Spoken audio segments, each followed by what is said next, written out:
वो आभूषण मेरे पास में है। बोले क्या आपके पास में जरा लाओ। तो आभूषण लाकर दिया गया। तो लक्ष्मण जी को कह रहे हैं कि भगवान राम कि लक्ष्मण भैया जरा देखो ये गले का हार है क्या ये सीता का है। तो लक्ष्मण जी कह रहे हैं भैया हमको ये बात मालूम नहीं है, हम नहीं पहचानते। और उसके बाद मांग का टीका दिए। बोले क्या आप इनको पहचानते। लक्ष्मण जी बोले भैया तेरे और नहीं हो जाना। अर्थात फिर भी लक्ष्मण जी बोले आप नहीं जानते भैया। इसके बाद फिर पादुका दिए, नहीं जान पाए। तो चरण के नुपुर दिए। तो चरण के नुपुर जैसे ही देखे तो लक्ष्मण जी बोले भैया हाँ ये मेरी माँ सीता का ही एक नुपुर है। ऐसा इसलिए कि श्री लक्ष्मण जी डेली स्नान करके आते थे और माँ सीता के चरण का केवल दर्शन करते चरण का। इसलिए चरण में जो आभूषण थे उन आभूषणों को लक्ष्मण जी पहचान गए। अंत में भगवान राम सीता का याद करके वहां पर रोने लगे और कहते हैं हे भगवान आप मत रोइए, आप मत रोइए भगवान, आप मत रोइए। अंत में सुग्रीव जी कहते हैं, सुग्रीव जी सामने आ गए। भगवान राम बोले कि आप अपने माँ और पिता के बारे में बताओ।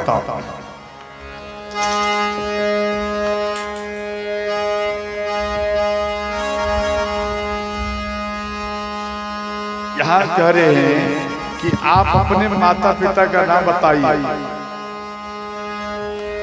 ब्रह्मानयन की चरनिकारी ले अंगूरी भोई ऊपर डारी। राम सिया राम जय जय राम। राम सिया राम जय जय। मंगल भवाय मंगल हारी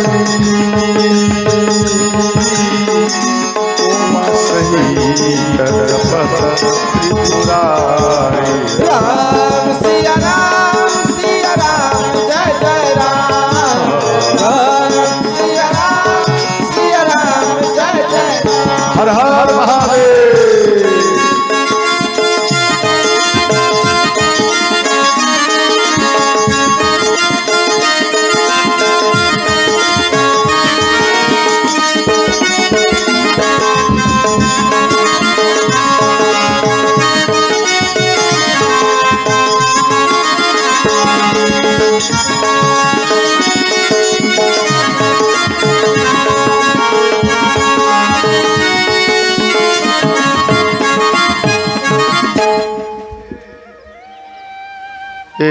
जो हमको चादर दिया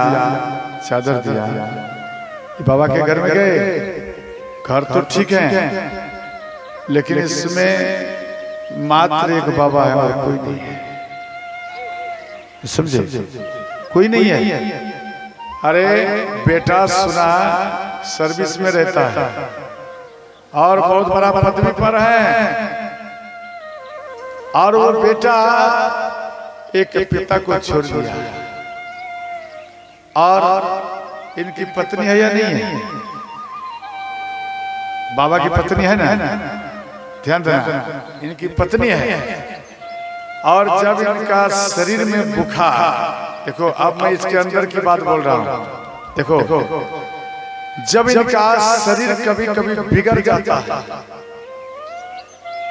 तो पति पत्नी बैठ करके रोते हैं।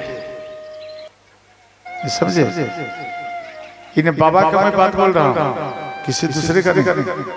ये बाबा पति पत्नी मिल करके रोते हैं और बेटा को अगर कोई वर्ड बोल देता है तो बेटा उधर से इतना बढ़िया स्वागत करता है कि फोन करना भी बेकार हो जाता है।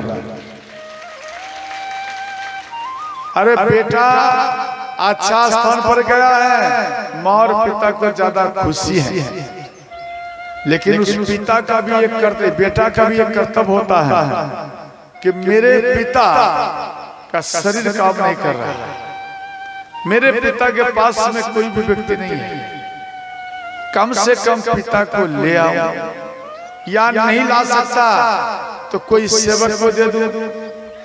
ध्यान देना, कितना लेगा? 3000 रुपया महीना लेगा। अगर एक व्यक्ति, कोई युवक हो या कोई माता हो, इन बाबा का पति पत्नी को यानी दोनों को भोजन बना के बाबा देंगे, वस्त्र सफाई कर देंगे, अगर 3000 रुपया भी महीना देगा, उसके लिए क्या बहुत बड़ी बात है क्या? बोलो। तो इधर से कितना बड़ा आशीर्वाद मिलेगा। अगर आपके अंदर में नहीं है, फुर्सत नहीं है माँ और पिता का सेवा करने, कोई बात नहीं, एक सेवक को रख लीजिए तो भी आपका कल्याण ही कल्याण होगा। और आज ये बाबा अंदर से रोते हुए हमको बोले, बाबा हम क्या दें, हम क्या दूं? यहाँ पर हम अकेले हैं, केवल चौकीदार बनकर बैठे, यहाँ पर जोगवार करता है और कुछ नहीं। बोले बाबा कोई बात नहीं, हम बोल रहा हूँ बाबा कोई बात नहीं, भगवान राम कहाँ में प्रकट हुआ था? बोलिए।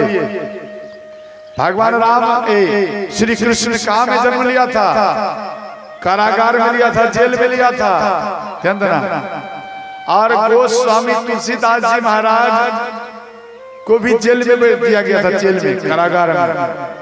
ये जो आपका पुरानी दिल्ली है ना, पुरानी दिल्ली में इसको वहां के राजा इसको बंद कर दिया और गोस्वामी तुलसीदास जी महाराज कारागार जेल में ही हनुमान चालीसा लिखना प्रारंभ किए।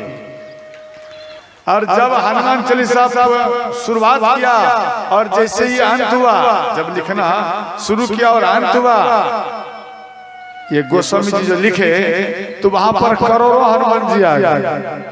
और करोड़ों हनुमान जी आ गए। उस टाइम में मुस्लिम का राज था और सब स्त्रियों के, पुरुषों के शरीर को नोच डाला, हाहाकार, या अल्लाह अल्लाह करके भागते रहे, खुदा खुदा कर, आ खुदा बचाओ, इस प्रकार से चिल्लाकर सब भागते रहे। एक तीव्र व्यक्ति बोले, वहां के मौलवी बोले, हे राजन आप बहुत बड़ा गलती किया।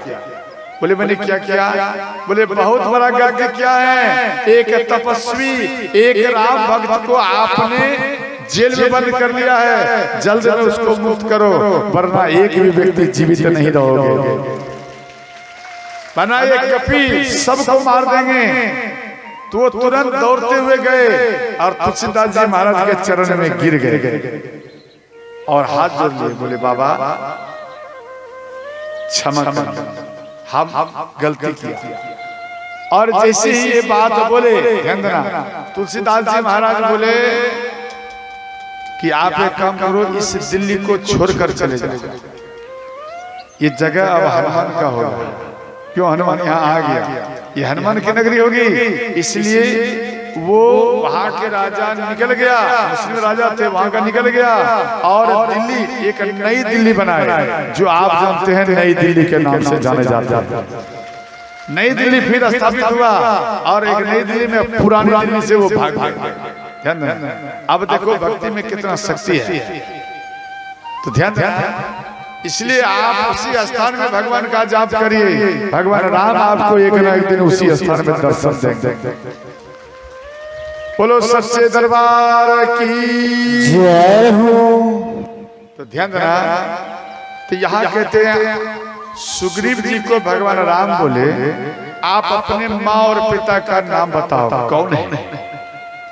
तो सुग्रीव जी कह रहे हैं भगवान, एक बार ब्रह्मा जी अपने नयन से किच्ची निकाले। किच्ची समझते? जैसे सो करके आप जगते ना सुबह में, तो आंख में किच्ची होता, तो ब्रह्मा जी को भी किच्ची हुए और वो किच्ची निकालकर भूमि ऊपर डाले, इन्हें पृथ्वी पे डाल दिया, एक सुरक्षराज प्रकट हो गए। ब्रह्मा जी सा बलवान। तो ब्रह्मा जी बोले कि आप पृथ्वी में जाइए और जितना राक्षस मिले वन में आप उसको पकड़ पकड़ कर पटक कर उसको मार।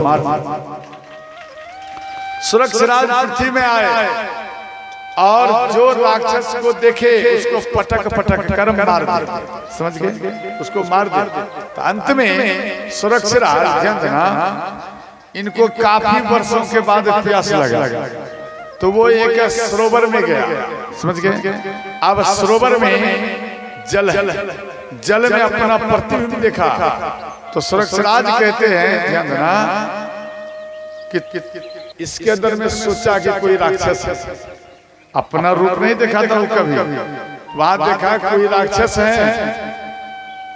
और सुरक्षराज बोले बाहर निकल, मैं तुझे मारूंगा। तो वो भी उधर से जैसे ही एक करे उधर से भी वो करे, आप जल में जैसे जैसे करोगे वो भी तो करेगा। तो वो कहता है कि बाहर निकल तुझे मैं मारूंगा, उधर से भी कहता है बाहर निकल मारूंगा। उसके बाद बोला अगर बाहर नहीं निकलेगा तो जल में घुस के तुझे मारूंगा, तो वो भी ठीक उसी तरह किया। अब अंत में सुरक्षराज को क्रोध आ गया और वो जल में छलांग मार दिया। जैसे ही छलांग मार दिए, जल के अंदर से जैसे ही बाहर हुए, तो वह एक सुंदर नारी का रूप धारण हो गए, सुंदर नारी बन गए। तो अंत में ध्यान देना,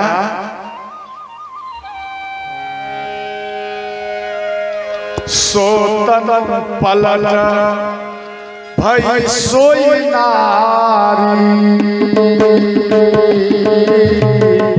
अति अनुप गुण रूप निहारी। राम सिया राम सिया राम जय जय राम, राम सिया राम सिया राम जय जय राम।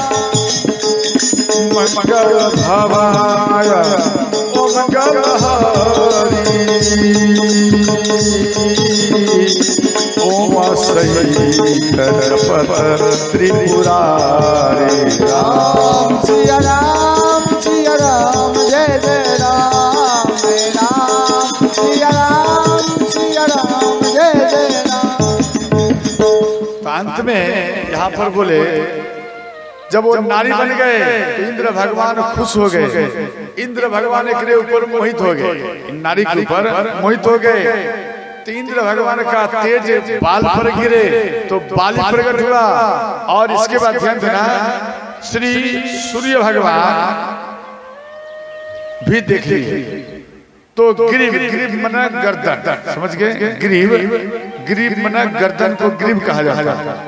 तो सूर्य भगवान का तेज गर्दन पर गिरे थे, एक बालक प्रकट हुआ, उस बालक का नाम हुआ सुग्रीव। इंद्र सते बाल भा महावीर बल था, दिनकर सुत दूसर भयो तेहि सुग्रीव नाम। तो सुग्रीव जी का नाम हुआ।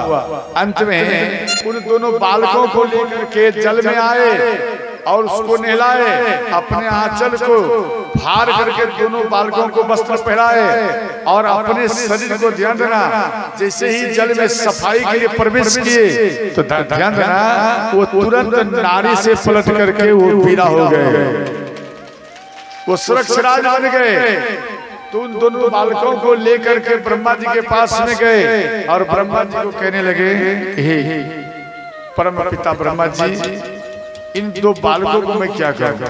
बोले काम करिए, पंपापुर जाइए, आप उनको वहां रखना, किसकिन धाम है, आप वहां पे रखना और भगवान राम अवतार लेंगे तो भगवान राम का आपके बेटा बार बार सेवा करेगा। तो यहाँ आए और रहने लगे, ध्यान देना, दोनों भाई रहने लगे। तो एक बार श्री ध्यान देकर सुना, एक मैदानव का दो बेटा था, एक बेटा के नाम थे मायावी और एक का नाम थे दुदुम्भी, एक का नाम दुदुम्भी। तो दुदुम्भी बहुत दुष्ट था, वो हिमालय राज से युद्ध करने के लिए गए, तो हिमालय राज हार गए। तो हिमालय राज बोले अगर आप बलवान अपने आप को समझ रहे हैं तो आप एक काम करिए, आप जाइए, आप समुद्र देव से जीत कर दिखाओ। तो समुद्र देव के पास में आए, युद्ध के समुद्र देव भी हार गए। समुद्र देव बोले एक काम करो, अपने आप को अगर बलवान चाहते हो, हम बलवान हैं, आप जाकर बाली से युद्ध करके दिखाओ, जीत कर। आर्यदूत भी आया, बाली को ललकारे, बाली इन दोनों में भयंकर युद्ध हुआ और अंत में उनके दोनों चरण पकड़ के उनके शरीर को फाड़ दिया और दक्षिण दिशा की ओर फेंके एक भाग, तो वहां की पृथ्वी लाल हो गए। दक्षिण दिशा की ओर पृथ्वी लाल हो गए और उत्तर दिशा की ओर जैसे ही फेंके तो उत्तर दिशा की ओर ऋषि मुख पर्वत है, वहां पर मतंग ऋषि यज्ञ कर रहे थे, हवन कर रहे थे और जैसे ही उनका शरीर गिरा, फेंक दिया उत्तर दिशा की ओर, शरीर गिरा तो मतंग ऋषि नाराज हो गए और नाराज होने के बाद श्राप दिए और कहने लगे कि अगर बाली इन पर्वत पर अगर चरण रखेगा तो स्वतः ही बाली जल करके भस्म हो जाएगा। इसके बाद ध्यान देना, तो अपना भाई का मरण करके माया भी बाली को ललकार, तो बाली गदा लेकर इनका पीछा किया और माया भी एक गुफा में घुस गया। तो श्री सुग्रीव जी और बाली दोनों जा रहे हैं, तो बाली अंदर में जा रहे हैं। सुग्रीव जी को बाली बोले कि भैया हम अगर 15 दिन के अंदर नहीं आऊंगा तो समझ लेना आपका भैया मर गया। तो अंत में बाली अंदर में चला गया और सुग्रीव बाहर में रहे और अंत में इसी प्रकार से इधर 15 दिन 360 दिन तक यानी 1 वर्ष तक सुग्रीव जी बाहर में भैया का इंतजार करते रहे और उधर अंदर में दोनों युद्ध करता रहा और जब दो योद्धा लड़ता है तो दोनों का रक्त बहता है। तो रक्त जब बाहर जाने लगे, जैसे नाला में पानी चलते ना ऐसे, तो उस रक्त में बाली का भी रक्त था। तो सुग्रीव जी पहचान गए मेरे भैया का रक्त है, इससे मालूम पड़ता है मेरे भैया का मृत्यु हो चुका है। अंत में ध्यान देना, वो गुफा को बंद कर दिए और बंद करके वो घर में आया और घर में ये बात फैल गया कि भैया का मृत्यु हो गया। पूरा समाज का व्यक्ति मिलकर सुग्रीव जी का राज तिलक किए और अंत में उधर बाली मायावी को मार करके गुफा से बाहर आया, अपने राज्य में आए। तो यहाँ इनको ऐसा दुख पहुंचा कि गेट को बंद कर दिया, गुफा को बंद कर दिया और उसी टाइम में इसको क्रोध हुआ और यहाँ आकर के राज गद्दी पे बैठ गया। तो सुग्रीव जी को पीटना प्रारंभ किए। तो अपनी पत्नी रुमा को लेकर के जा रहे थे, तो ध्यान देना, तो बाली उनकी पत्नी के हाथ को पकड़कर अपने रूम में उनको बंद कर दिया और सुग्रीव जी को रगड़ रगड़ कर श्रोताओं मारने लगे। तो यह दुख सुन करके श्री भगवान राम दुखी में हुए। इसके बाद सुग्रीव जी कहते हैं, भगवान भैया बाली को आप मार सकते हैं जब ये 7 तार के वृक्ष को आप नष्ट कर दें। बोले कैसे? बोले एक ही बार में इसको काटना पड़ेगा। तो अंत में वहां पर इन्हें तार वृक्ष का प्रागट की कथा सुना। एक बार बाली 7 फल तोड़े नीचे में रखे, 8वां फल तोड़ने के लिए जा रहा है और जैसे ही 8वां फल यहाँ नीचे में रखने के लिए जा रहे हैं, तक्षक का बेटा नाग वो 7 फल को लपेट कर बैठे हुए। तो इधर बाली को क्रोध आया, जब मेरे इन फलों को आपने नष्ट कर दिया, जहरीला बना दिया, अब मैं तुझे नहीं छोड़ूंगा, अब मार दूंगा। गादा जैसे उठाए और वो तक्षक का बेटा एक मान में प्रवेश हो गया।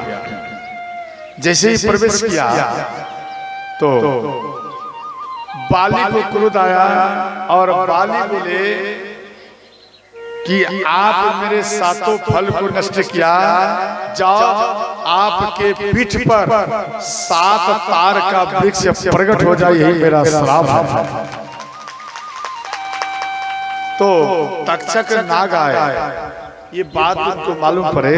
तक्षक नाग आए तो पुत्र साप सुनी क्रोध करी। तक्षक नाग भी दे रहे श्राप बाली को, पुत्र साप सुनि क्रोध करी, मन दुख भयो अपार, निश्चय मारे बाली को, जो यह वेदेता। यहाँ तक्षक नाग बोले जो इस पेड़ को एक बाण से काट कर गिरा देगा जड़ से, वही व्यक्ति बाली को मार सकता है। तो भगवान राम आए और एक ही बाण में, ध्यान देना, उन सातों वृक्ष को कई खंड कर दिए। शुरुआत भय सत खंड वृक्ष के जब ही सातों वृक्ष खंड हो गए और इसके बाद उनके नीचे से वो सर्प निकले। निकस्यो सर्प ताल तर तब, जैसे वो सर्प निकले भगवान राम के चरण में प्रणाम किए। भगवान राम बोले एक काम करो, बाली के गले में इंद्र के दिए हुए माला है, वो माला को ले आओ, उसी से इसका पावर बढ़ता है। तो रात हुआ, बाली उन माला को खोल कर रखकर सोते थे और तक्षक का बेटा गया और रात में उस माला को उठाकर ले आया, भगवान राम को दिया। भगवान राम का स्तुति विनती करके वो नागलोक चले गए। अंत में सुबह हुआ और सुग्रीव जी को बोले आप जाइए उनको ललकारिए। तो सुग्रीव जी गए बाली को ललकारने के लिए। तो बाली आया गर्जन करते हुए सुग्रीव जी का पिटाई करने लगे। इतना पिटाई किया, इतना पिटाई किया, अंत में वो किसी प्रकार से प्राण बचाकर भाग गए और हर अंग को तोड़ दिया। हनुमान जी उस पर मलहम लगा रहे हैं, हनुमान जी उनके शरीर में औषधि लगा रहे हैं, किसी प्रकार से ये ठीक हो जाए। समझ। तो भगवान राम को कह रहे हैं सुग्रीव जी कि हे भगवान, अगर आपको नहीं मारना था तो आप हमको क्यों भेजे, और अगर भेजे तो आप भैया बाली को क्यों नहीं मारे। इस प्रकार से कह रहे हैं। भगवान राम बोले हे महाराज सुग्रीव, हमको ये बात मालूम नहीं था कि आपका और बाली का दोनों का एक जैसा रूप है, हमको ये मालूम नहीं था। अब हमको मालूम हो गया आपका वस्त्र भी उसी के जैसा है, आपका वार करने का भी बाली के जैसा ही है, अर्थात दोनों का एक जैसा है। इसलिए हम समझ नहीं पाए कि मेरा मित्र सुग्रीव है या बाली है। तो सुग्रीव जी बोले भगवान आप इतना तो आप समझ लेते, जो पीट रहा था वो बाली था और जो पिटाई खा रहा था वो आपका मित्र सुग्रीव था। इतना तो आप समझ लेते। भगवान राम बोले हमें क्या पता, सबसे पिटेला आप ही हैं, आपको क्या मालूम, सबसे पिटाई ज्यादा खाने वाले आप, आपको क्या मालूम। अंत में एक माला पहनाया और बोले अब आप ये युद्ध करने के लिए जाओ। बोले नहीं भगवान। तो वहां पर भगवान राम अपना हाथ घुमाए, बोले कोई पीड़ा है शरीर में। बोले भगवान कोई पीड़ा नहीं। बोले ध्यान देना, अगर तेरे भैया बाली के अंदर में आपको मारने का क्षमता है तो ये राम के अंदर में आपको बचाने का भी क्षमता है। आप युद्ध करने के लिए जाइए। अंत में सुग्रीव जी भैया बाली को ललकारे और युद्ध करने लगे। तो जब यह युद्ध करे तो इनके अंदर में छल आ गया, क्यों माला दिया, थोड़ा सा इसका पावर बढ़ गया। अब ये सोचा अब भगवान राम का भी जरूरत नहीं है, अब इसको भैया बाली को हम ही मार देंगे। इसके अंदर में ये सोचा गया हम ही मार देंगे, अब भगवान राम की जरूरत नहीं है। तो बाली युद्ध कर रहा है और इसके बाद ध्यान देना, श्री बाली इसको जब पीटने लगे तो ये छलबल करने लगे। बहु छल बल सुग्रीव कर हिया हारा भय मांगी, अपना पावर लगा। नहीं हम जीता। देखो आपके अंदर में अगर कर्ज हो, ध्यान देकर सुनना, आपके अंदर में अगर कर्ज हो तो अपने अंदर में अभिमान मत रखना। आप सब भगवान के शरण में दे दीजिए तो वो कर्ज आपका खेल खेल में ही टूट जाएगा। आप मन में अभिमान रखेंगे नहीं हम तोड़ लेंगे, मेरे अंदर में पावर है, तो कभी जीवन में तोड़ नहीं पाओगे। समझ गया? अभिमान को हटाना पड़ेगा, तभी ये कर्ज टूटेगा। तो अंत में ध्यान देना, तो जब सुग्रीव जी इनको उठा के बालिश को उठाकर बाजार दिया, जमीन में गिर गया और एक गादा बाली उठाए और गादा देख लिया। अब सुग्रीव जी हाथ जोड़ लिए, भगवान को याद कर रहे हैं, भगवान आपका मित्र सुग्रीव का अंतिम परिणाम आप स्वीकार करिए भगवान, क्योंकि भैया बाली जो गदा अब उठाया है ये गदा मेरे सिर पर पड़ेगा और आपका मित्र सदा सदा के लिए ही समाप्त हो जाएगा। ध्यान रखना, शरण में आ गए, जैसे ही शरण में आए भगवान राम समझ गया इसका मन अब निर्मल हो गया है, अब इनका सुरक्षा करना ये राम का धर्म बन। भगवान राम जैसे ही बाण छोड़े तो बाली के सीने में लग गया, वो बाली ध्यान से गिर गया। भगवान राम आए, बाली बोले भगवान हमने क्या अपराध किया, हमने क्या अपराध किया, आप तो धर्म के लिए अवतार लिया है और आप हमको ब्याज की नाई मारे, हमने क्या अपराध किया। यहाँ कहते हैं हे बाली आप अपराध की बात करते हो, सुनो आप अनुज बधो भगनी सुत नारी, सुनो सच कन्या समाचारी। राम सिया राम जय जय राम, राम सिया राम जय जय राम। मंगल भवाय ओ मंगल हारी, ओम सही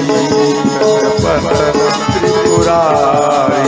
राम सिया राम जय जय राम, राम सिया राम जय जय राम। हर हर महादेव।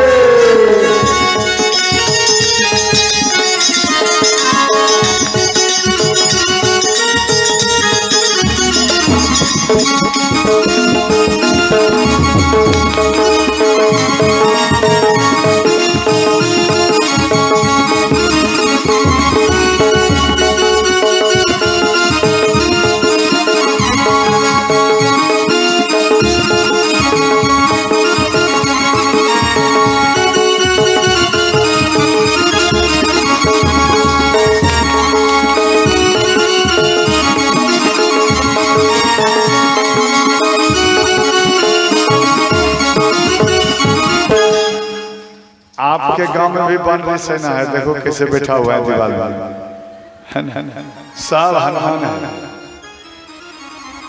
है या नहीं, बोलो हनुमान जी है, अर्थात वो बजरंग दल है, उसके लिए भी जरा जोरदार करताल बजाइए। अभी तो पूरे विश्व में श्री हनुमान जी के जो सैनिक हैं बजरंग दल वो हिला के रख दिया है, समझे, अच्छा खासा पावर आ गया। ध्यान देना, जैसे मोदी पूरे हिंदुस्तान को हिला रहा है उसी प्रकार से ध्यान देना ये हनुमान के जो सैनिक हैं बजरंग दल ये भी पूरा पृथ्वी में अभी हिला रहा है हिंदुस्तान में। तो ध्यान देना, इसके बाद कहते हैं भगवान राम कि हे बाली आपके तो मैंने कौन सा अपराध किया, अरे आपने बहुत बड़ा अपराध किया। आपके जो भाई हैं उनकी जो पत्नी है वो आपकी भाभो है, ध्यान देकर समझ। अच्छा बताइए, आपके जो छोटे भाई हैं उनकी पत्नी आपको कौन लगेंगे, भाभो, और आप लगेंगे भासुर भैंसुर, समझ गया, आप लगे भैंसुर आप हुए भाभो, ध्यान देना। तो अच्छा एक बार बताइए कि आप अपने भैंसुर को क्या बोलते हैं, भैया कहते हैं, आपके छोटे भाई की पत्नी आपको क्या बोलते हैं? बोलिए जोर से। भैया कहते हैं जी, कितना बढ़िया से सटा दिया भैया जी, बहुत अच्छा। आपको कहते हैं भैया जी, आप उनको भैया बोले तो आपको वो कौन लगेगी बताइए जरा, सीने पर हाथ रखकर बोलना। कोई स्त्री आपको भैया बोल दिए तो आप उनको क्या बोलेंगे? हाँ, बहन बोलेंगे? ध्यान देना। अर्थात आपके छोटे भाई की जो पत्नी है वो भावो भी है और बहन भी है और बेटी भी है और वो भैगनी का भी रूप है। चार रूप आपके लिए है। और हे बाली, आपने बहुत बड़ा अपराध किया। ये चार रूप आपके भावों में है, आपके छोटे भाई की पत्नी में है, और ये चार रूप में उसका दर्शन करना चाहिए। और आपने यहाँ बहुत बड़ा अपराध किया जे आप अपने पत्नी के समान उनके साथ व्यवहार किया, इसलिए सबसे बड़ा तुम अपराधी है, इसलिए हम तुझे बात। इधर तारा आई, तारा रोने लगी, भयंकर रुदन किए और बाली भी रोने लगी।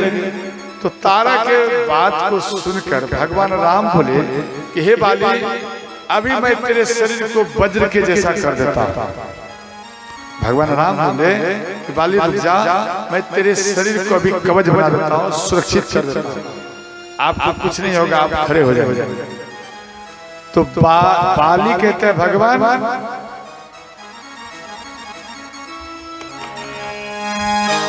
जन्म जन्म मुनि जपनु करहि,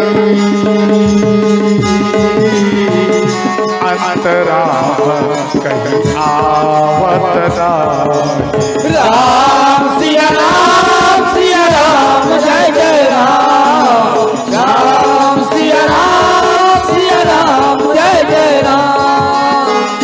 मंगल भवाय मंगल हारी, सही जपत त्रिपुरारी। राम सिया राम जय जय राम, राम सिया राम जय जय राम। हर हर महादेव।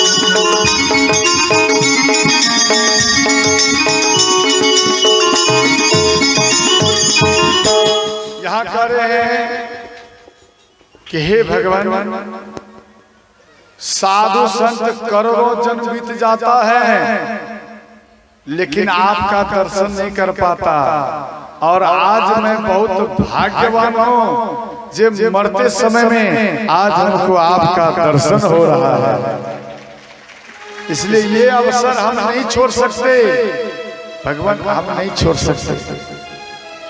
बाली के सिर में बाण लगा हुआ है और दर्द भी कर रहा है, और अंत में सुग्रीव का हाथ पकड़कर बाली भगवान के चरण में दे दिया और कहने लगे, अंगद का हाथ पकड़कर भगवान राम के चरण में दे दिया और कहते हैं कि बेटा, माता पिता आज के बाद आप भगवान राम को ही मानना और इनके चरण में आप रहना। कभी बेटा अगर कोई कष्ट आ जाए तो आप अपना कष्ट का बारे में भगवान राम को सुनना, और आपका कष्ट भगवान राम अवश्य आपका हरण करेंगे। देखो, दो भाई लड़ रहा है, दो भाई लड़ रहा है, और कोई दूसरा व्यक्ति अगर उसको मार दिया या से आप मार दिया, वो भाई मर गया। मानो वो भाई मर गया तो मर जाएगा, प्राण छोड़ देगा।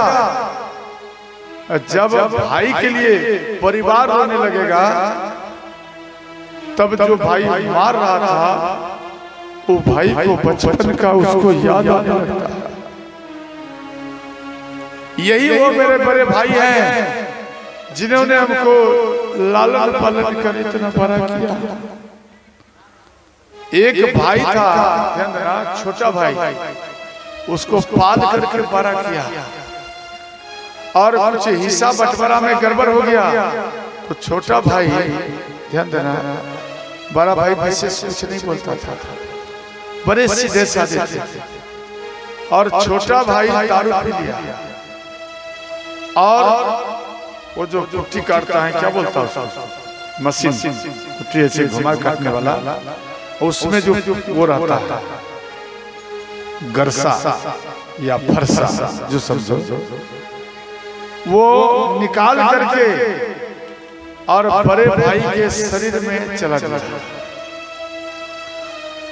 और भाई बचने के लिए चाह रहा है बार बार, और वो छोटा भाई उसको रगड़ रगड़ कर उसके गर्दन में मारते रहे, और अंत में जब वो भाई को इतना गरसा चलाया, इतना गरसा चलाया, कोई भी व्यक्ति उसको नहीं बचा पाया। और वो भाई कहता है, भैया आप मेरा पूरा संपत्ति ले लो, लेकिन हमको मत मारो, हमारे छोटे छोटे बच्चे हैं, उसको कौन पालन करेगा। वो भाई रोता है, आप हमको मत मारिए भैया, सब संपत्ति ले लो, लेकिन वो दारू के नशे में उनके बात को नहीं रखे, और अंत उस गरसा से जीते जी उसको काट दिया। ये बात मालूम पड़े थाना में, और उनको पकड़ कर ले गया, और वो थाना में वो भाई रोता है, जब नशा छूट गया भाई रोने लगा कि आज मैंने बहुत बड़ा अपराध कर दिया, जो अपने भाई को ही इन हाथों से हम हत्या कर दिया, जो भाई बचपन से लेकर आज तक हमको एक बेटा का सम्मान दिया, जो भाई बचपन से लेकर आज तक अपना पुत्र का मान दिया, छोटा भाई का मान दिया, उसी प्रकार सुग्रीव जी रोता है। एक बचपन से मेरे भैया हमको याद किया, गोदी में खिलाया, पार करने के लिए, गादा का पार करने के लिए इन सब का हमको ज्ञान दिलाया, और आज मेरे ही सुख के कारण आज मेरे भैया का मृत्यु होने को जा रहा है। सुग्रीव जी उधर छिप कर रो रहा है, इधर ध्यान देना, सुग्रीव बाली ध्यान देना, तारा को बोले देवी अब तो हमारा मृत्यु हो जाएगा, ये कम करना, आप को मेरा अगर याद आएगा तो किसी प्रकार से धैर्य रखना।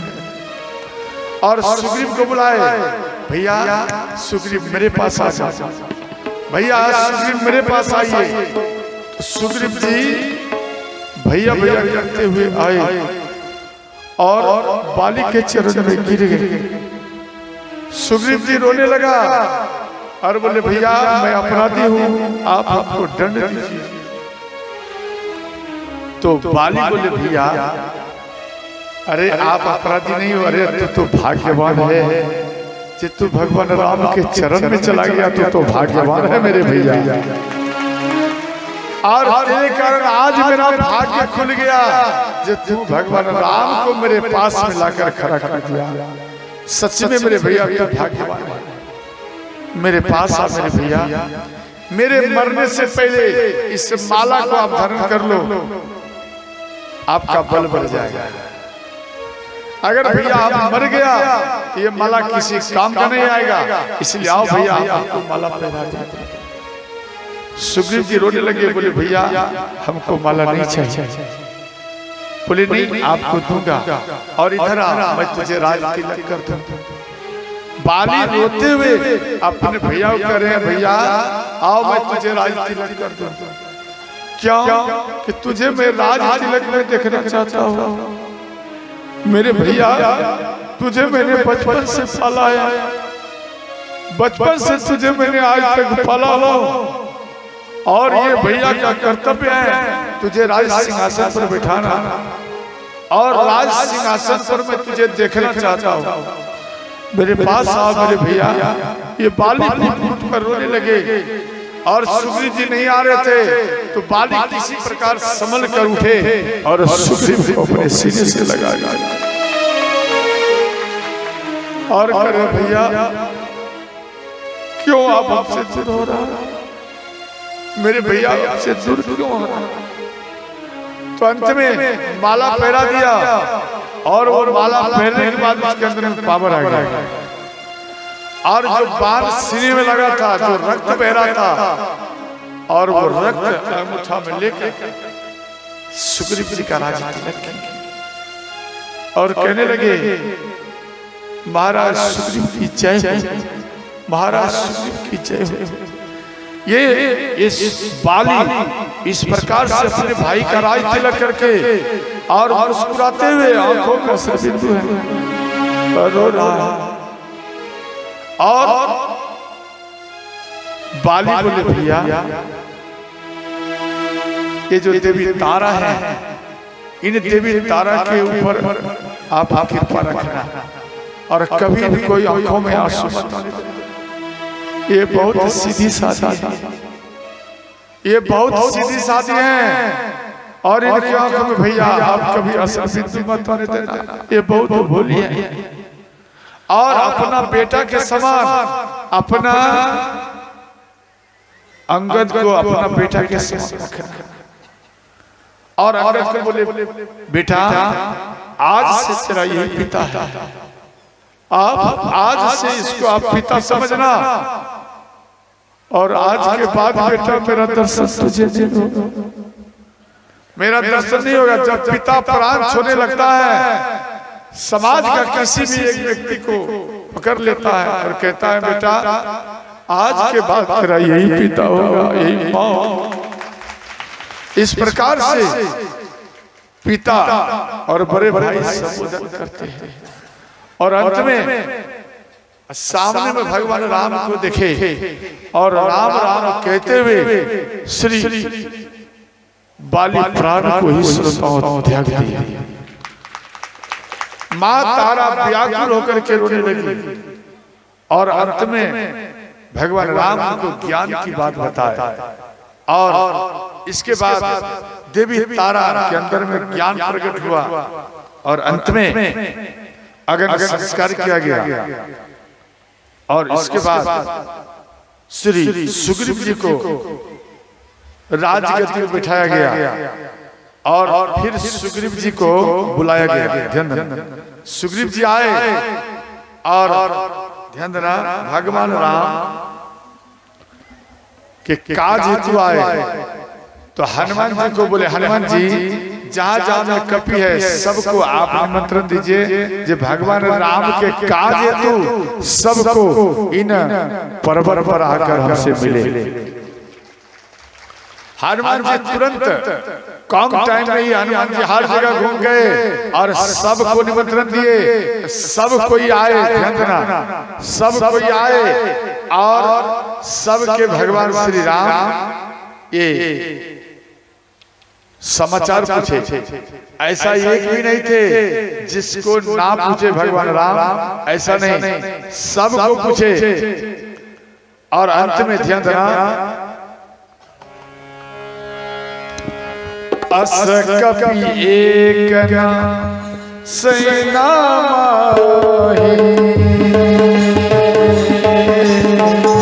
राम कुशल जी पूछिना राम सिया राम जय जय राम, राम सिया राम जय जय राम। मंगल भवाय ओ मंगल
तो ध्यान देना, इधर श्री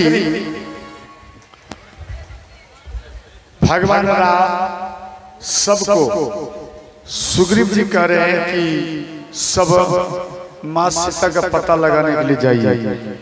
अच्छा एक बार बता मेरी मैया, आप चाहते हैं हमारा परिचय चाहिए? बोलो मेरे बारे में कि हम कौन हो, इसके मेरे बारे में क्या जानकारी चाहिए? जानकारी चाहिए तो हाथ उठा के संकेत करो। ठीक ठीक, हाथ नीचे करो। देखो हम विश्वकर्मा वंशज के हैं और मेरा सांडिल गोत्र है, समझ गए? और दूसरी बात ध्यान से समझना, हम कोई बारह खानदान का नहीं होते, हम बहुत ही गरीब खानदान के हैं। और बचपन में हमारी माता हमको भरपेट भोजन नहीं दे पाती थी। मेरी माँ दूसरे के खेत में साग तोड़ने जाती थी। साग समझती? दूसरे के खेत में, और जब साग तोड़ने जाती वो साग को तोड़ कर लाती थी और उनको अच्छे से सिझा कर और मकई का ध्यान देना आटा आधा साग में मिला देती थी और उसको फिर रोटी बना दी। समझ गया? उसको क्या बोलता है? सग रोटिया। समझ गया? तो वो सग रोटिया हो गया और आधा में साग हो गया। समझ गए? और उसको हम पाते थे और उस टाइम चलता था खेरी का भी भात, उसको भात कहा जाता था। समझ गया? खेरी का छोटे छोटे दाना होता है, एकदम सरसों से भी पतला, और वो समाट में बड़े मेहनत लगता, बड़ा मेहनत। उसको कूट करके कंप्लीट किया था। आपके नगर में हम किसी के घर में ये बात चर्चा चला खेरी का, तो उसको सेवन करते थे। कैसे? लोढ़ा चुन कर लाते थे। लोढ़ा समझते? जैसे आप खेरी का वो नहीं, लोढ़ा में उसको क्या कहते हैं? जैसे कूटने वाले को भी कुछ देते ना, तो मेरी मैया वो खेरी को कूटते थे, भाप कर उसके बाद सुखा के कूटते थे। इतना तो हमको याद है, शायद इसी प्रकार से करते थे। अब तो धीरे धीरे हम भूल गए। तो मेरी माँ वो कूटते थे और कूटने के बाद जो कुछ उसको इच्छा होता था वो देते थे, तो उसी को लाकर घर में बना करके खाते थे। एक बार की बात है, मेरी माता दूसरे के खेत में कोई साग तोड़ने के लिए गए और वो खेत वाला व्यक्ति, ध्यान देना, वो खेत वाला व्यक्ति वो देख लिया मेरी मैया को और वो दौड़ते हुए आए और कई प्रकार का गालियां भी दी। और उसके बाद उनके आंचल से जैसे पहले आए तो आते ही मेरी माँ को एक तमाचा मारा।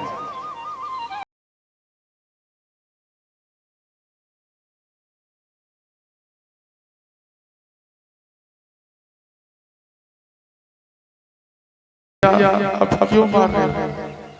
बोले मेरे खेत में क्यों तोड़? बोले भैया आपके फसल का तो नुकसान नहीं कर रहा, हम तो साग तो तोड़ रहा। बोले बिना पूछा के तोड़ी क्यों? उसके बाद डंडा से पीटी। मेरी माँ रोने लगी। इसके बाद मेरी माँ के जो आंचल में कुछ साग था, उन साग को छीन लिया गया, उसी में गिरा दिया। उसके बाद कई डंडा का प्रहार किया, मेरी माता को धक्का मार के बाहर निकाला। मेरी माँ वो घर में आई, उसमें गरम पानी करके उसमें सेक लगा। जब को मालूम पड़े हम रो पड़े। बोले भैया साग तोड़ने पर भी मारता है। बोली बेटा क्या करोगे? कोई बात नहीं बेटा, ये दूसरे का खेत है ना, अपना खेत नहीं है, ये दूसरे का खेत है। बेटा दूसरे में जाओगे तो पीट पड़ेगी। मेरी माँ कोई भोजन नहीं बनाई, क्यों? कोई व्यवस्था नहीं है। तो अंत में मेरी माँ भूखे से, हम बच्चा है, बच्चा को कुछ अगर भोजन नहीं मिलता तो वो सोता नहीं है।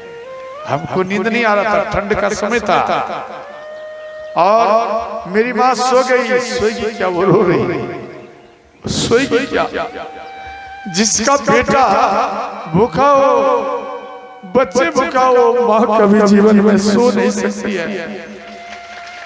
वो माँ कभी नहीं सोएगी। और दादा दादी हमारे ही सब रहती थी, वो भी भूखे सो गए। और इधर दादाजी बड़े पिताजी के पास में रहते थे, और वहां उनको हर प्रकार का सुख था। लेकिन आखिर उनकी भी तो पत्नी है। अगर उनकी पत्नी पहले क्या करे, माँ और पिता का भी बंटवारा होता था। माँ मेरे तरफ रहेगी, पिता आपकी तरफ रहेगी। माँ को लेकर कहीं और चला गया और पिता यहाँ है। देखो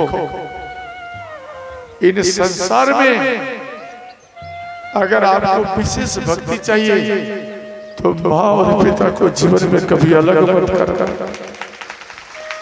क्योंकि माँ और पिता दोनों के प्राण हैं। अगर माँ पिता दो जगह बट जाएगी, इनका बल कम पड़ जाता है, इनका दिमाग काम नहीं करेगा, इनका पावर कम हो जाएगा। ये उनको याद करेंगे, वो इनको याद करेंगे, भोजन भी नहीं खा सकते। तो मेरे दादा इनको दे दिया। उस टाइम में चलता था खुद्दी का चावल, खुद्दी जैसे टूट गया चावल, और उसको कोई भी बनावे वो ढेला बन जाता। हमको जहां तक अब याद है वो ढेला बन जाता था, और वो ढेला दे दिया, दादा के थाली में दे दिया है, और दादा वो खा नहीं पा रहे। उसको मालूम है कि आज मेरे छोटे बेटा के घर में भोजन नहीं बना। दादा खा नहीं रहे। क्यों? कि उनकी पत्नी अर्थात हमारी दादी भूखी सोई हुई, इसका ज्यादा उनको चोट हुआ। हम बगल में डर के मारे बैठे। क्यों? अगर कोई देख लेगा तो वो पीटता भी था। हम बगल में खड़ा है, और दादा जब सब चला जाए तब थोड़ा इधर उधर देखकर वो हमको एक ढेला दे दिया, एक ढेला खुदी का दे दिया। अर्थात दादा अपना पेट को काट कर, अपने भोजन को काट करके वो हमको देते थे। भले दादा हमारे चले गए, लेकिन जीते जी दादा दादी का इनका विशेष हम बार बार याद करते रहते। और दादा थोड़ा सा ही भोजन पा करके ज्यादा पानी पी करके सो जाते थे, और वो ढेला लाकर अपनी माँ को दिए, मैया इसको पाओ। कहाँ से लाया बेटा? तो दादा तो बोले बेटा तूने पाया? बोले हाँ हाँ पा लिया। हम बोल दिया पा लिया। अरे माँ के सामने में झूठ बोलेंगे कि माँ हमने भोजन पा लिया? अरे माँ के सामने में कितना भी झूठ बोलो वो पचेगा नहीं, क्योंकि माँ आपके मुख को देख करके ही कह देगी तू भूखा है। थोड़ा दादी को दिए और थोड़ा माँ भी पाई, छोटी बहन छोटे भाई थे उनको पवा, और इसके बाद थोड़ा हमको भी दिए। और ऐसे जिंदगी चलते थे। तो हम दूसरे के यहाँ कुदाल फाड़ने के लिए जाते थे। कुदाल समझते थे? उसको कहता था कोरना और तामना, दोनों में अंतर है। कोरने का अर्थ है पूरा मिट्टी को पलट जिसको कहता ना कल्टी, यानी पलट देना, और तमने का अर्थ है कि हल्का हल्का खर को काट देना। ये दोनों में अंतर है। तो आप कोरते थे तो हाथ में फोका हो जाता था, क्यों बच्चा थे तो 5 रुपया देता था, 5 रुपया, और वो 5 रुपया से घर का भरण पोषण होता था। वो भी नहीं कर पाते थे, बच्चे थे ना, तो दूसरे के यहाँ जाकर काम करते थे, और वो कैसे पेट भरता था। पेट भरता समझते थे, आप पूरा पेट भर खाइए और मेरा काम करिए, इसको कहा जाता है पेट भरता। तो उस टाइम में हम क्या करते, ध्यान देना, हमको जो देंगे आप भोजन, हमको उतना सामग्री देते थे, और वो सामग्री देते थे, और वो सामग्री लेकर घर में आते थे, और मेरी भैया बनाती थी, और सब भाई बहन बैठ करके पाते थे। और ध्यान देना, इस प्रकार से उस टाइम में रामधुनी में फ्री फंड में जाते थे। रामधुनी होता था, आप अगर नहीं कराएंगे ना तो फ्री में आएगा, और 11 रुपया एक धोती दे दिया, मान तो खुश हो गया, और भर पेट खाइए, नाच कूद राम राम जपिए। तो खाने के ख्याल से हम भी जाते थे, राम राम जपते थे, ध्यान। और इसके बाद धीरे धीरे मेरे दिमाग में राम का शब्द घुस गया। जब राम का शब्द घुस गया तो अंत में हम एक गुरु को बनाए। अयोध्या में रहने वाले गुरु सुल्तानगंज में रहते हैं, दुधेला ठकुरबाड़ी है छोटा सा, वहां रहते हैं। और वहां के गुरु चोइसा तरफ गए थे कथा करने के लिए, हम भी गए थे, और उनसे कथा सुने। बोले बाबा हमको दीक्षित कर दीजिए, माला दे दीजिए। तो वो माला लिया, तिलक लगाया। अनायास तिलक लगाओगे तो हंसी उड़ाएगा, लेकिन हमको हंसी का कोई परवाह नहीं रहता था। आप गालियां दो या हंसी करो, हमको क्या उससे मतलब। हमको गुरु दिया है तिलक लगाने के लिए, जाप करने के लिए, हम अवश्य ये करूंगा। ये रूप यानी तिलक जो हम लगाए, माँ को अच्छा नहीं लगा। मेरी माँ रोने लगी, बोले बेटा तू क्या कर लिया बेटा, तू तो वैष्णव बन गया बेटा, तू साधु बन गया, बाबा बन गया। बोले मैया क्या हुआ, और तो अच्छा है। बोले नहीं बेटा तू बाबा मत बन। बोले ऐसा क्यों। बोले बेटा जो बाबा बनता है वो अपनी माँ और पिता को छोड़ करके भाग जाता है। पहले ऐसा होता था, पहले ऐसा होता था। वो क्या बोलते, गुदरी मांगने वाले बाबा बीन बजाते थे।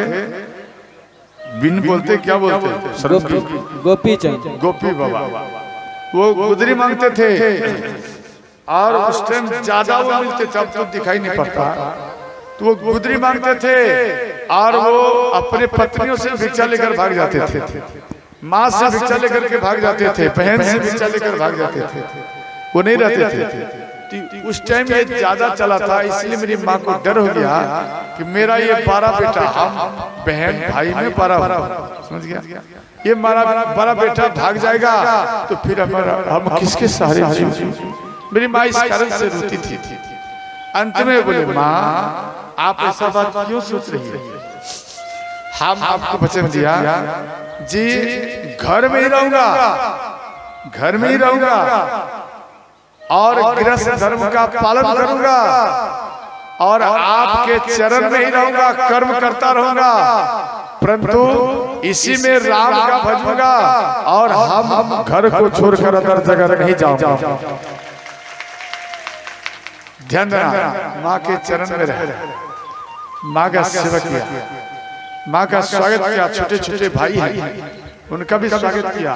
वो धीरे धीरे बड़ा हुआ। और ध्यान देना, एक भाई था जो मेरे के बाद में था। जब बड़ा हुआ, विवाह शादी कर दिया, तो उनको रिएक्शन दवाई हुई। हम लोग मूर्ख आदमी नहीं समझ पाया, और कहा जाऊं उस टाइम व्याकुल हो गए। अंत में मेरे भाई हमको छोड़कर चले गए। वो मेरे भाई चले गए, वो मेरे मरने के बाद में वो कंधा लगा था और आज वो हमसे बड़ा बनकर और हमसे ही कंधा लगाकर वो चला गया भाई, चला गया। उसका भी याद आता, ऐसा बात नहीं। इसलिए हमारे पूरे जीवन में केवल गम आया है, कभी खुशी नहीं आया, गम आया। तो साधु बाबा कहे कि बेटा, एक व्यक्ति दारू पीता है उसका नशा, और एक व्यक्ति गम पीता है उसका नशा, बोलो दोनों में कौन सा प्रिय होगा? ध्यान ध्यान, दारू का नशा या गम का नशा? ध्यान देना, सबसे प्रिय होता है गम का नशा, जो कि भगवान की ओर आपको बढ़ा देता है। और दारू में गम को भुलाओगे, दारू का नशा करोगे तो आपको नरक की ओर जाना पड़ेगा, हॉस्पिटल की ओर जाना पड़ेगा। और गम का नशा जो होता है वो अगर दिल में बैठाओगे, अमल करोगे, तो आपको एक दिन भगवान के गोदी में ही बैठा देगा।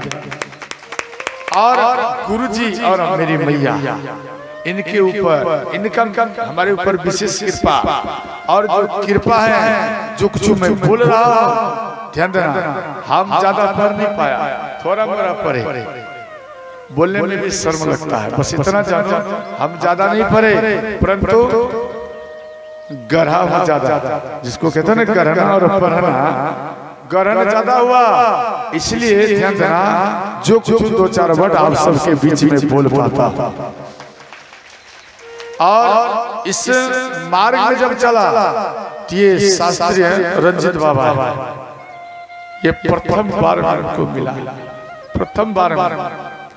और एक बार में मेरे पानी को देखा और मेरे इन गठन को देखा और बोल दिया, बाबा हम आपको साथ देने के लिए तैयार हैं। एक और थे, ध्यान देना, वो सुधीर बाबा है। देखो, भले वो इधर उधर चला जाए, लेकिन जो हमको साथ दिया है दिल से, हम मरते तब तक हम उसको कभी भूल नहीं सकते।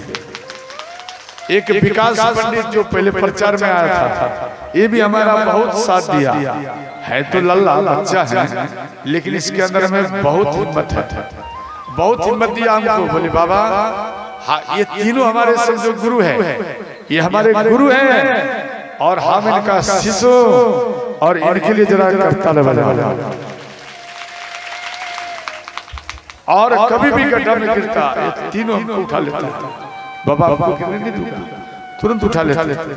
और इन तीनों का मेरे ऊपर कृपा हुआ, जो कुछ विशेष अध्ययन या कम अध्ययन जो भी है मेरे पास में अध्ययन किया, इतना अध्ययन हुआ, इतना अध्ययन हुआ कि 4 घंटा अगर 30 दिन तक कथा कहूँ, इसके बाद ये नोटबुक हमारा पूर्ण होगा। 30 दिन तक कथा कराई, 4 घंटा 5 घंटा डेली, तब ये मेरा बुक कंप्लीट होता। वरना ये 9 दिन में तो कभी यहाँ रहता हो, तो कभी हम खगड़िया में रहता हूँ, तो कभी कभी गुसराय चला जाता हूँ, समझे? इतना ये लंबा कथा है भगवान की। तो ध्यान देना, ये मेरा परिचय है, ध्यान देना। और आपके आशीर्वाद से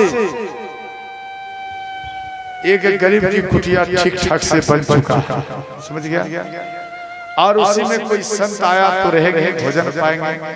जैसे आपके ये अन्न है, आप जो अन्न देते, इन अन्न को अगर मानो एक गाड़ी फुल हो जाएगा तो इसको लेकर गौशाला चले जाते हैं। अगर फुल नहीं हुआ, कब हुआ?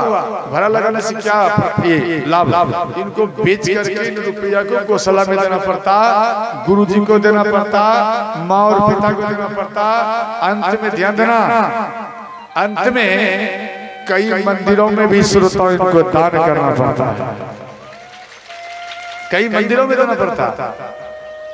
तो ध्यान देना, ये मेरा चर्चा है। इस प्रकार का गुरु अगर आपको प्रिय लगे, समझे? अगर इस प्रकार का गुरु आपको प्रिय लगे तो आप गुरु बनाना, वरना ऐसा गुरु आप मत बनाना। तो ध्यान देना, बोलो सच्चे दरबार की जय हो। कल जो कथा होगा तो छठ मैया का भी कथा होगा, कल मुख मुख बात होगा, ध्यान देना। कथा और करूं और ए मन नहीं भरा है, कथा से मन नहीं भरा। अच्छा आप भी भूखे, हम भी भूखे नहीं, और दोनों व्यक्ति भूखे हैं और एकाग्र में ठाकुर जी के गोद में हम सब बैठ करके राम राम जाप कर रहे हैं। इसको कहते हैं उपवास। उपवास में राम राम करना विशेष लाभ। सबको हर तरफ हनुमान ये सुग्रीव जी भेज दिए, और एकांत में कौन है ध्यान देना, श्री हनुमान जी हैं बैठे हुए चुपचाप। भगवान राम बोले हनुमान जी मेरे पास आइए। आप क्यों चुपचाप बैठे हैं, आप मेरे पास में आए। तो अंत में श्री हनुमान जी आए, तो केवट को देने के लिए माँ सीता जो मुद्रिकाएं भगवान राम को दिए थे, तो उस टाइम में केवट जी नहीं लिया, तो वो मुद्रिकाएं भगवान राम के ही अंगुलियों में रह गए, और वही मुद्रिकाएं खोलकर ध्यान देना भगवान राम हनुमान जी को दिए कि सीता से आप अगर भेंट होंगे तो आप परिचय के रूप में ये मुद्रिका देना, और कहना कि आपके राम दिन रात आपको याद करते रहते हैं। तो अंत में हनुमान जी चले जय श्री राम करते हुए, हेमा नाम पुरा दिव्य रूपन विश्वकर्मण, अर्थात भगवान विराट स्वरूप विश्वकर्मा भगवान के एक बेटी थी हेमा, और इनकी सखी थी देवांगना। तो हेमा को रामचरितमानस पूर्ण ज्ञान है, रामचरितमानस पूर्ण ज्ञान है, और वो देवांगना को कथा सुनाए मैदान के गुफा में।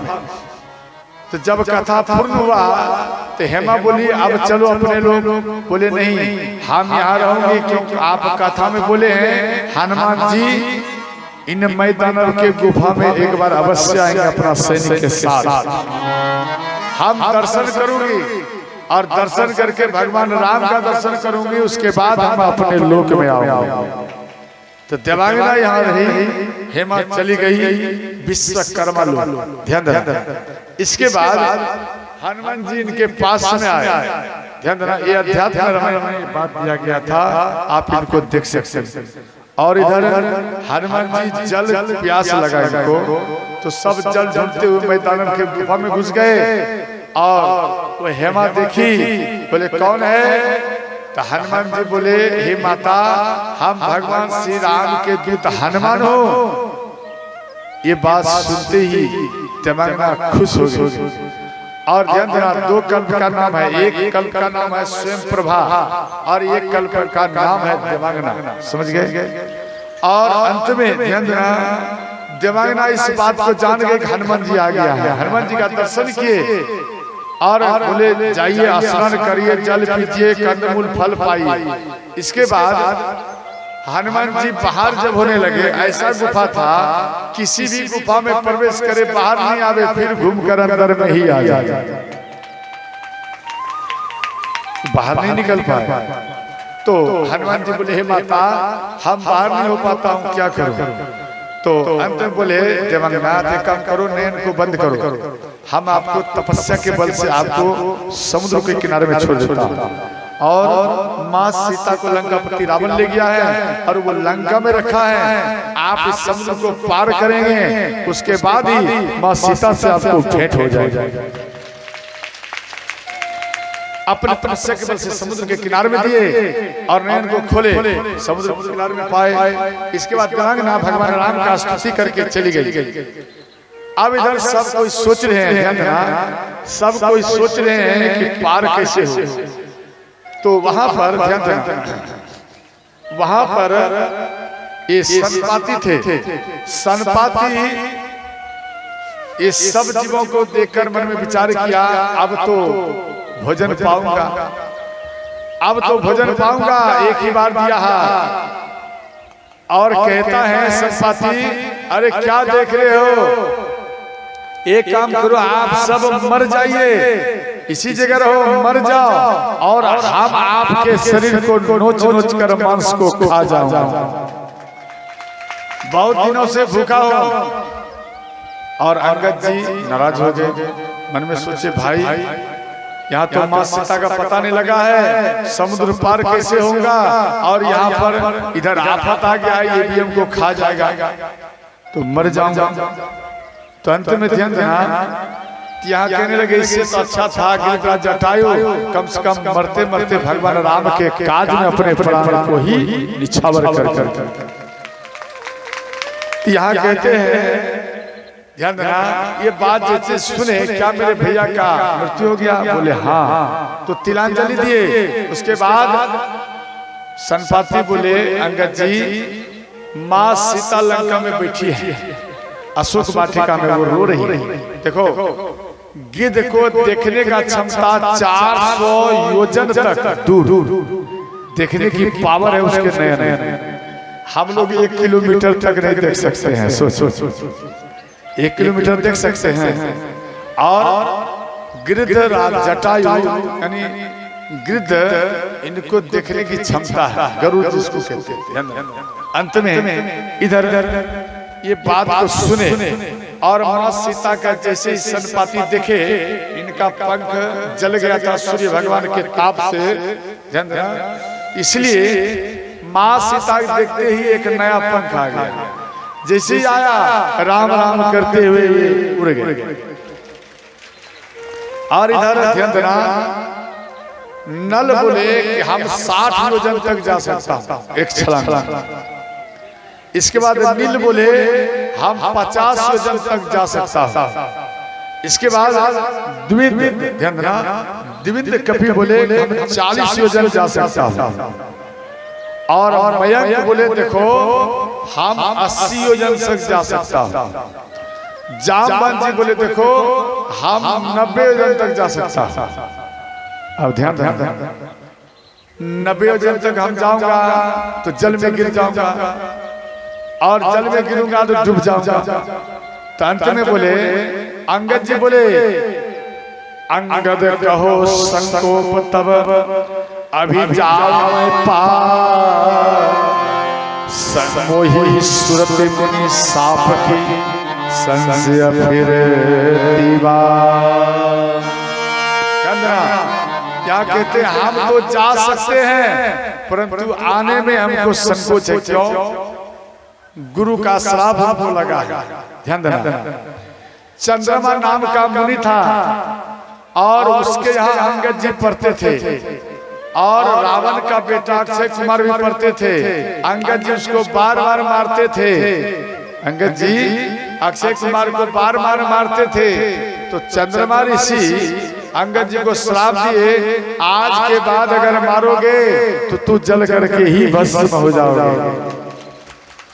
इसलिए अंगद जी कह रहे हैं जा तो सकता हूं, देखो बाली के समान उसके अंदर में बल था, जा तो सकता हूं परंतु आने में कुछ संशय है, इसी कारण बताया। अब सब कोई मन में सोचे भाई कैसे होगा, कौन जाएगा। ध्यान देना, इस प्रकार से कह रहे हैं। यहाँ कहते हैं, ध्यान देना, हनुमान जी चुपचाप बैठे थे तो कहते हैं हे हनुमान जी, जामवंत जी कह रहे हैं कि आपके अंदर में अतुलित बल है, गुरु के श्राप के कारण आप भूल गया है। यहाँ पर इनके बल का याद दिला रहे हैं, फिर भी हनुमान जी का बल नहीं बह रहा है। यहाँ कहते हैं कहे रीछ पति सुनु हनुमाना, कहे रीछ पति सुनु हनुमाना। जोर से करताल बजाइए। हम लोग कहाँ जा रहे हैं मालूम है? लंका जा रहे हैं, ठीक है। कहे रीछ पति सुनु हनुमाना, कहे रीछ पति सुनु हनुमाना। काच पसार रहे बलवाना, काच पसार रहे बलवाना। पवन तनय बल पवन समा, भूमि में कपि ज्ञान निधाना। श्री राम जय राम जय जय राम, श्री राम जय राम जय जय राम। कवन सुकाज कठिन जगत मंगल भवन मंगल हारी जो नहीं तात हो या तुम पाई प्रभु सुदशरथ अजर बिहारी श्री राम जय राम जय जय राम श्री राम जय राम जय जय राम श्री राम जय राम जय जय राम श्री राम जय राम जय जय हर हर महादेव जोर से बताइए हनुमान जी कहाँ जा रहे हैं लंका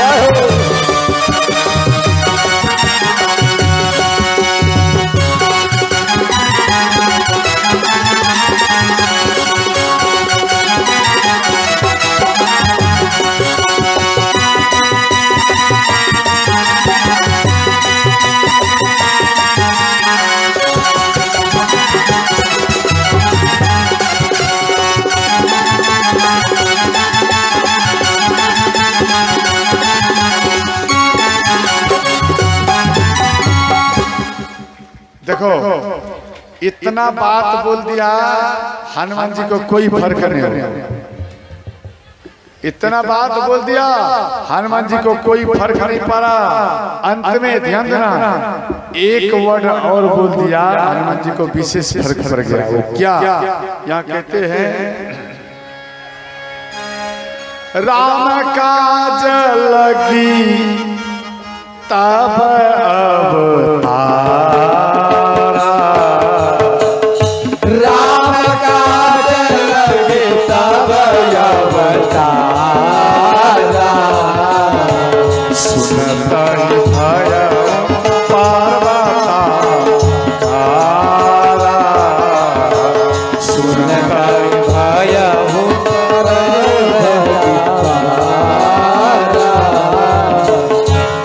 देखो कितना भी कोई याद दिलाया और कई बात बोला हनुमान जी को कोई पावर नहीं आया जैसे ही बोल दिया राम काज लगी तब अवतार अर्थात हे हनुमान जी आपका जो जन्म हुआ है भगवान राम के काज के लिए ही आपका जन्म हुआ है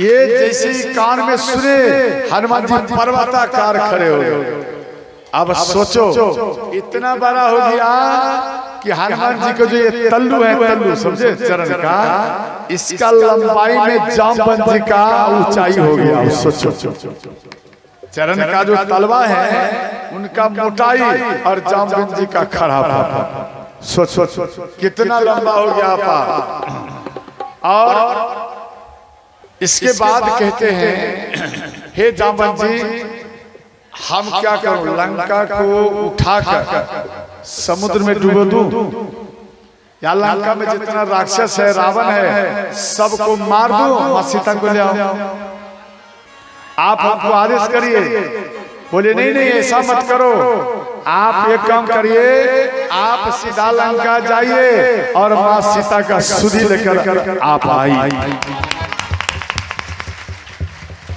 तो हनुमान जी ध्यान देना पर्वताकार में है और हनुमान जी जितना छोटे छोटे बंदर थे ना छोटे छोटे कपी उनके चरण में प्रणाम कर रहे हैं हनुमान जी कह रहे हैं कि हे महावीरों सब हम मां सीता का पता लगाने के लिए जा रहा हूं मेरे पास में कुछ बल नहीं है इसलिए आप हमको आशीर्वाद दीजिए अब छोटो सोचिए छोटे छोटे हनुमान जी हैं और ये कपी छोटे छोटे हैं हनुमान जी पर्वताकार हैं और वो कैसे सबके चरण में प्रणाम किए होंगे जरा दिमाग लगा कैसे चरण में प्रणाम किए होंगे झुक करके चरण में प्रणाम किए कि आप हमको आशीर्वाद दीजिए जब लंका में मां सीता का पता लगाने के लिए जा रहा हूं ताकि हम सुरक्षित चले आओ इसलिए हम आप आशीर्वाद ध्यान देना 12 वो नहीं होता जो दूसरे को झुका दे ध्यान देना 12 वो होता है जो स्वयं झुक जाए समझे 12 वो नहीं जो दूसरे को झुका दे अरे 12 वो होता है जो दूसरे के सामने झुक जाए। ध्यान देना, जो दूसरे के सामने में झुक जाता है, याद रखना उसके सामने में स्वयं भगवान भोलेनाथ और राम झुक जाते हैं। इन बात को काट बांध कर रखना, समझ गया? इसलिए झुक करके जीने का जिज्ञासा रखो, सीखो, झुक कर सीखना। और इसके बाद प्रणाम किए और सिंधु नाम का पर्वत था, समझ गया? और सुंदरकांड क्यों पड़ा? इसलिए सिंधु नाम का पर्वत के ऊपर से हनुमान जी शुभ कार्य किए और पहले पर्वत को हिलाए 3 बार। क्यों? इसलिए इसके अंदर में सर्प बिच्छू है या कोई मुनि है, कोई तपस्या करता होगा और हम छलांग मारूंगा, हो सकता है ये पर्वत जमीन में धंस जाए। जब ये धंस जाएगा, पताल चला जाएगा, तो फिर सब मर जाएंगे। इसलिए हिलाए 3 बार। ये कीर्तिवास रामायण में बात दिया गया, ये आनंद रामायण में भी दिया गया है। उनको हिलाए, सर्प बिच्छू भाग गए। हनुमान जी उस पर खड़े हो गए और कैसे पार हुआ बताओ? प्रथम कल्प की कथा है। हनुमान जी जो पार हुए हैं समुद्र में, जैसे आप नाला कैसे पार होते? नाला नहीं समझते? नलके का जो पानी जाता है तो उसको क्या बोलते हैं? नाला। अच्छा बताइए, आप जो नाला पार होती हैं, क्या नौका लगाना पड़ता है? नैया, बोलो ना। नैया तो नहीं लगा के पार करना पड़ता, एक चरण इधर दूसरा चरण उधर, यही ना करते हो? उसी प्रकार से ध्यान देना, याद ज्यादा पा रहा है थोड़ा सा छलांग मार देते हो, यही ना? एक चरण इधर दूसरा चरण ऐसे रखते हो, थोड़ा सा छलांग मार के। ठीक उसी प्रकार से हनुमान जी जय श्री राम किए। ध्यान देना, एक चरण इस पार में और दूसरा चरण जो उधर किया, थोड़ा सा जगह बच गया। समझे? जैसे आपका थोड़ा जगह बच जाता है तो आप थोड़ा झटका मारते हैं ना, जैसे हनुमान जी थोड़ा सा जगह बच गया, झटका मारे और लंका में ही जाकर हनुमान जी खड़े हो गए। वही थोड़ा झटका के कारण ये पर्वत पताल में चला गया, झटका के कारण पताल में चला गया। ये प्रथम कल्प की कथा है। और इधर जितना कल्प है ये तो आप सब जानते ही हैं, कौन कौन रास्ते में मिले, समझ गए? इसके बाद पार हुए और छोटा रूप बनाया। ध्यान देना, मशक समान रूप कपि भाई, अर्थात हनुमान जी मशक समान रूप धरे। मशक किसको कहता है मालूम है? मच्छर को कहा जाता है, समझ गया? देखो, सुपनेखा का बेटा 5 है, आपको मालूम है? कौन कौन बेटा है? मालूम सब है, लेकिन जान नहीं रही है कि यही सुपनेखा का बेटा है क्या? ध्यान देकर सुनना, सुपनेखा का बेटा एक है मच्छर, समझ गया? दूसरा है खटमल, तीसरा ढीला। नहीं होता है? आप लोग तो उसमें विशेषज्ञ हो। ढीला, उसके बाद शरीर में जो होता है उसको क्या कहता है? चमगुदरी, चिल्लर, और एक और है चमोकन। हाँ, चमोकन, समझ गया? 5 है। तो ध्यान देना, ये पांचों क्या करता मालूम है? ये आपके शरीर को खून चूसे, समझा? खटमल बना उड़ीस होता है, तो ये सब आपको क्या करता है? खून चूसता है। और ये पांचों बेटा खास बेटा सुपनेखा का, समझ गया? इससे बच के रहना। और ध्यान देना, एक व्यक्ति हमसे प्रश्न किया, बाबा हनुमान जी जब सूक्ष्म रूप बनाया, यानी कि मशक समान रूप बनाए, तब तो छोटा हो गया, और उनके पास में जो मुद्रिकाएं दिए वो तो दिखाई देता होगा, तो भारी लगता होगा। नहीं, मान लिया जाए मच्छर को और अंगूठी बांध दिया जाए कमर में, वो कभी उड़ पाएगा? बोलो ना। अगर मानो हनुमान है, बलिष्ठ है, ये उड़ भी जाए, लेकिन अंगूठी तो 12 है, वो तो दिखाई देगा, देगा या नहीं? लेकिन याद रखना। अच्छा, एक बात, हनुमान जी जब मच्छर का समान बने, पहले तो पर्वत के समान बन गए, और तुरंत मच्छर के समान बने, तो पर्वताकार जो हुए तो उसका लंगोटी कितना बड़ा हो, ध्यान देना। और तुरंत मच्छर जैसा हो गया तो उसका लंगोटी कैसा हो गया? सोच लंगोटी हो गया या ढीला हो गया? विचार करिए ना, ढीला हो गया होगा, लंगोटी भाग गया होगा। विचार कर देखो, ऐसा बात नहीं है। हनुमान जी के पास में गदा भी है, तो गदा तो और भारी लगता होगा। देखो, हनुमान जी को आशीर्वाद है कि आप चाहे कोई भी वस्त्र पहनो या आप अपने शरीर में जो कुछ रखेंगे, आप बढ़ेंगे तो वो भी बढ़ जाएगा, आप छोटा होंगे तो वो सब वस्तु भी छोटा हो जाएगा। समझ गया? इसलिए सब कुछ, लंगोटी भी छोटा हो जाए, ऐसा नहीं भाग गया, लंगोटी छोटा हो जाए और इसके बाद गदा भी छोटा हो जाए। हनुमान जी भी छोटे हो गए और जा रहे, जैसे जा रहे थे तो लंकनी मिली। लंकनी कह रही, अरे कहाँ जा रहे हो चोर के सवार? चोर तो मेरा आहार है, रुक जा, मैं तुझे खा जाऊंगा। हनुमान जी को क्रोध आया। हनुमान जी बोले, लंकनी, चोर तेरा अगर आहार है, लंकापति रावण मां सीता का चोरी करके लाया है, क्यों नहीं तू लंकापति रावण को खा गई और कहती है कि चोर मेरा आहार है। एक मुष्टि का प्रहार किए और लंकनी ध्यान से जमीन में गिर गई। व्याकुल हो गए, ब्रह्मा जी का याद आया। अंत में लंकनी कह रही है, हनुमान जी आप प्रसन्न होकर के आप प्रवेश करिए। कहती है लंकनी,